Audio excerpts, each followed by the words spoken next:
Assalamualaikum. I'm Bakhtavar, your English teacher for class 3. We are doing online classes because of coronavirus so that you can stay at your home and still study. Today we are going to talk about unit number 6, Careful Hunts, page number 45. I have written some themes over here so that you can have a little idea about the story before reading it or after reading it. जब आप इसको पढ़ लेंगे, you can just go through all these points or even before reading it so that you can have some sort of idea in your mind कि story में है क्या.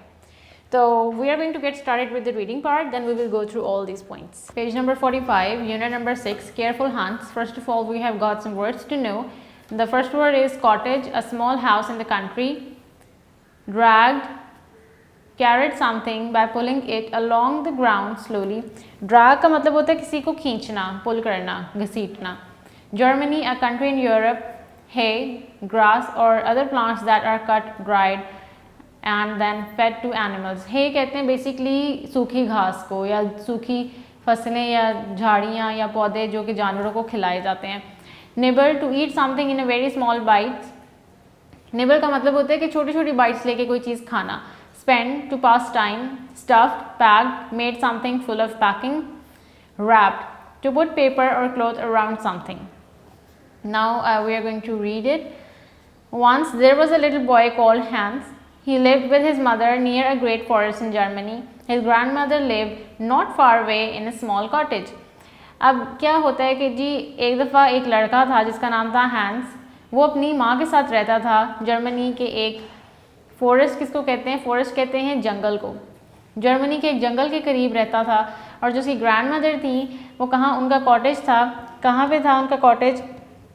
उसकी जो मदर थी, जो इसका हांस का घर था, इससे बहुत दूर नहीं था, करीब ही था, लेकिन वो अलग रहती थी. One day his mother said, Hans, I am going to the market, you can spend the day with your grandmother. एक दफ़ा उसकी जो माँ है हांस की, वो कहती कि मैं मार्केट जा रही हूँ, तुम अपना दिन अपनी ग्रैंड मदर के साथ गुजार सकते हो. Hans went along the dusty path through the forest. He played in his grandmother's garden all day. In the afternoon, his grandmother said, Hans, take this needle to your mother, look after it carefully.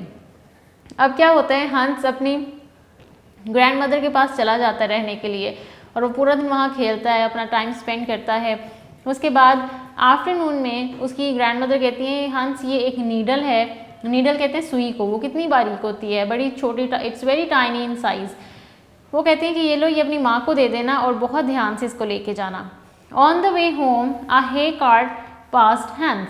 अब जब वो घर जा रहा होता है तो उसके करीब से एक कार्ट गुजरती है, एक बग्गी टाइप गुजरती है जिसके अंदर बहुत सारी सूखी घास होती है. Hans put the needle in the hay and walk behind the cart. Hans क्या करता है, उस नीडल को उस सूखी घास के अंदर रख देता है और उसके पीछे पीछे चलता रहता है. व्हेन ही रीच्ड होम, जब वो घर पहुंचता है, he could not find the needle, उसको वो सुई नहीं मिलती. यू आर फुलिश बॉय, तुम बेवकूफ़ हो. हैंस सेड हिज मदर, उसकी माँ उसको कहती है, हंस तुम बेवकूफ़ लड़के हो. Put a needle in your sleeve like this, not in the hay. वो उसकी माँ उसको बताती है कि अपने स्लीव के अंदर इस तरह से नीडल को रखा जाता है, ना कि घास में रखा जाता है. द नेक्स्ट वीक, अगले हफ्ते, Hans went to his grandmother's house again. He played in the whole day and later his grandmother said, Hans please take this spoon to your mother. Hans started off for home. He remembered his mother's words. He put the spoon carefully inside his sleeve. When he reached home, the spoon was not there. It had fallen out on his way home. अब क्या होता है, अगले हफ्ते वो फिर अपनी नानी के घर जाता है रहने के लिए. और जब वो वहाँ से वापस आता है तो वो कहती हैं कि जाओ, ये चम्मच है, एक स्पून है, ये जाके अपनी मामा को दे देना और इसको बहुत ध्यान से लेके जाना. अब उसको हांस को अपनी मामा की बात याद रहती है कि उन्होंने कहा था कि जब कोई चीज़ हो आपने उसको अपने बाजू में इस तरह से रख लेना है, स्लीव के अंदर, शर्ट में. अब वो उस चम्मच को अपनी शर्ट में रख लेता है, लेकिन जब वो घर पहुंचता है तो चम्मच कहीं गिर गया होता है. Oh foolish boy, said his mother, you should have put it in your pocket. उसकी माँ कहती है, तुम कितने बेवकूफ़ हो, तुम्हें उसको अपनी पॉकेट में रखना चाहिए था. The next week Hans played with a little puppy at his grandmother's house. In the afternoon he said, granny can I take this puppy home. एक दफ़ा फिर क्या हुआ, अगले हफ्ते वो अपनी ग्रैंड मदर के घर खेल रहा होता है और वहाँ पे वो एक पपी के साथ खेल रहा था. वो अपनी ग्रैंड मदर से कहते, क्या मैं ये पपी घर लेके जा सकता हूँ? Yes but take care. Yes but look after it carefully, said his grandmother. Hans stuffed the puppy into his pocket. When he took off the puppy out at home it did not move. अब वो उसकी grand mother कह देती है कि हाँ तुम इसको लेके जा सकते हो, लेकिन जब वो लेके जा रहा होता है तो वो क्या करता है, पपी को अपनी पॉकेट में डाल देता है, और जब वो घर पहुंचता है पपी को निकालता है तो उसकी पॉकेट में से जब पपी बाहर आता है तो वो सांस नहीं ले रहा होता। Oh know what have you done, cried his mother. उसकी माँ चीखती है हंस की कि ये तुमने क्या कर दिया है। I put it in my pocket like you told me, said Hans. After a few seconds, the puppy opened its eyes. You are foolish, Hans, said his mother. You should have pulled it along with a string.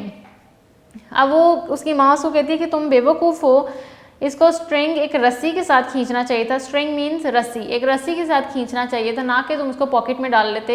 ये अच्छी बात है कि वो जो था puppy था वो थोड़ा बेहोश हुआ था, वो मरा नहीं था, उसने दोबारा से आंखें खोल ली थी अपनी। द नेक्स्ट वीक, अगले हफ्ते, Hans took the puppy to his grandmother's house. Hans उस पपी को अपनी ग्रैंड मदर के घर ले गया। After tea his grandmother gave him a piece of meat. चाय के बाद उसकी ग्रैंड मदर ने उसको एक गोश्त का टुकड़ा दिया। Hans tied the meat with a string and dragged it along behind him. The puppy followed Hans, nibbled the meat. अब वो क्या करता है कि उस मीट को एक उसके प्लेट में रख देता है और उसको खींचता रहता है। पपी जो है वो उसके हंस के पीछे पीछे आता जाता है। When Hans got home, he had no meat. अब जब वो हंस घर पहुंचा तो उसके पास कोई गोश्त नहीं था जो उसकी ग्रैंड मदर ने उसको दिया था घर लेके जाने के लिए। You should have put it in a piece of paper and put that packet on your head, said his mother. अब उसकी माँ उसको क्या कहती है, वो कहती है कि वो जो तुम्हें गोश्त मिला था वो तुम्हें एक शॉपर में या पैकेट में डालना चाहिए था और उस पैकेट को अपने सर के ऊपर रखना चाहिए था। द नेक्स्ट वीक, अगले हफ्ते, Hans grandmother gave him some butter. Hans की जो ग्रैंड मदर हैं उन्होंने क्या किया, उन्होंने उसको बटर दिया, मक्खन दिया थोड़ा सा। Hans wrapped the butter in some paper and put that packet on his head. Hans ने क्या किया, अपने उस बटर को एक पैकेट में पैक किया और उसको अपने सर पे रख लिया। When he reached home, जब वो घर पहुंचा, his mother looked at him, उसकी माँ ने उसकी तरफ देखा and cried out, और चीख उठी, What is all that yellow stuff on your head and back? ये तुम्हारे सर पे और बैक पे येलो स्टफ क्या है? The butter had melted in the sun. ये जो बटर है ये सूरज की रोशनी की वजह से, धूप की वजह से पिघल चुका है। You are a foolish boy, said his mother. तुम एक बेवकूफ़ लड़के हो, उसकी माँ ने कहा। Now you have got a challenge here. Look at a map. Where is Germany? Find out some interesting facts about Germany. अब आपने क्या करना है, मैप में you can use Google, you can use your mobile phones, or if you have maps at your home, just take them out and search where is Germany, highlight it with your pencil. और फिर आपने Germany के बारे में कुछ facts लिखने हैं, या you can count them on your fingers as well, कि जर्मनी में क्या क्या अच्छी चीज़ें हैं, क्या खासियत है। अब हमारे पास आगे बुक वर्क आ जाता है। मैच द फॉलोइंग, फुलिश, अब आप इसमें से ढूंढेंगे, has one eye, dried grass, not very clever, used when we eat something. इनमें से आपने देखना है फुलिश किसके साथ जा रहा है। फुलिश जा रहा है नॉट वेरी क्लेवर के साथ, और spoon used when we eat something, आपने इनको मैच कर देना है। Working with words, fill in the blanks in the following sentences using prepositions. Prepositions क्या होती हैं? They basically refer to the directions. Look dash it carefully. Look at it carefully. It had fallen dash in his way. It had fallen out on his way. अगर हम out ना भी लगाएं, it had fallen on his way back home. Hans put the spoon carefully dash his sleeve in his sleeve. अब हमारे पास आ जाता है complete these sentences in your own words. In the afternoon, after tea, Hans dash. Hans did what? Carried meat to his home, played with the puppy, whatever. Like it can be very much creative. You can write whatever you feel like writing. फिर हमारे पास आ जाते हैं compound words. Sometimes in English we join two nouns and make a new word. English में कभी कभी हमारे पास इस तरह के केसेस होते हैं जब हम दो डिफरेंट वर्ड्स उठाते हैं which are nouns, और हम उनको जोड़ देते हैं और वो बन जाता है compound word. जैसे grandmother, grandmother, penknife, penknife, cupboard, cupboard. ठीक है, आपने इस तरह से इनको ज्वाइन कर देना है। फिर हमारे पास आ जाता है जी एड ए एन और the which are basically articles. आपने इनके आगे आर्टिकल्स लगाने हैं। आपको पता होना चाहिए कि वाउल्स के साथ क्या लगता है, द किसके साथ लगता है, आ किसके साथ लगता है। Any vowel which we have total 5 vowels, और वाउल्स के साथ हम एन लगाते हैं। और जब हम when we are referring to something that is single, एक है वो, तो हम उसके साथ आ का इस्तेमाल करते हैं। द हम उसके साथ लगाते हैं anything that we make prominent in it reading or we want to highlight it to the nation। जब जिस पे हम emphasize करना चाहते हैं फिर हम उसके साथ द का इस्तेमाल करते हैं। जैसे हमारे पास इधर आ जाता है an apple, the sun, and this is a basic rule as well that whenever we are talking about the heavenly bodies जिसमें sun, planets, moon, stars ये सारे आ जाते हैं, हम इनके साथ भी द का इस्तेमाल करते हैं। a bag, an axe। Unit number 6, topic careful hands। First of all we have got some words। nibble, take small bites out of, थोड़ा थोड़ा करके खाना, छोटी छोटी bites लेना। hay, dried grass, stuffed, packed, dragged, pulled। Then we have got some words, cottage, span, wrap, Germany, and now it's very much creative and you have to make sentences on your own। आगे हमारे पास आ जाते हैं question answers. Where did grandmother live? Grandmother कहाँ रहती थी? Grandmother lived in a small cottage near a great forest in Germany। Where did Hans put the needle? Why was this foolish? Hans put the needle in the hay. It was foolish because it would be difficult to find।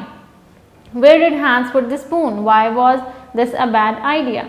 Hans put the spoon inside his sleeve. It was a bad idea because the spoon would fall out। Where did Hans put the puppy? Why was this wrong? Hans put the puppy into his pocket. The puppy would not be able to breathe because he was suffocated। What happened to the meat? The puppy ate the meat। What happened to the butter? It melted in the sun। Alright, so we have read this unit. Now we have got some words over here. These are some particular themes। The first is story of a boy। He was asked to spend time with his grandmother। He was a little careless। Hans' mother called him foolish। अब आपने ये story पढ़ी है and you know why did his mother call him foolish boy, right? क्योंकि वो काफ़ी सारी चीज़ें इस तरह की करता था जिसकी वजह से उसकी मामा अगर उसको कहती थी कि तुम इसको इस तरह से कर लिया करो, तो नेक्स्ट वीक जब वो अपनी ग्रैंड मदर के घर जाता था वो क्या करता था, वहाँ से जब चीज़ लाता था तो अपनी माँ की पुरानी वाली एडवाइस पे काम करता था, जबकि उसको नहीं पता होता था। He was not that much क्या कहते हैं क्रिएटिव, और he was not using his common sense कि अगर बटर है तो मैंने उसको सर पे नहीं रखना, वो पिघल जाएगा। So that was the reason why his mother kept calling him a foolish boy। So it was all about the story। I hope you have got all the points regarding this। If you have any queries, you can call your in charge and ask her anytime। Best of luck। Thank you।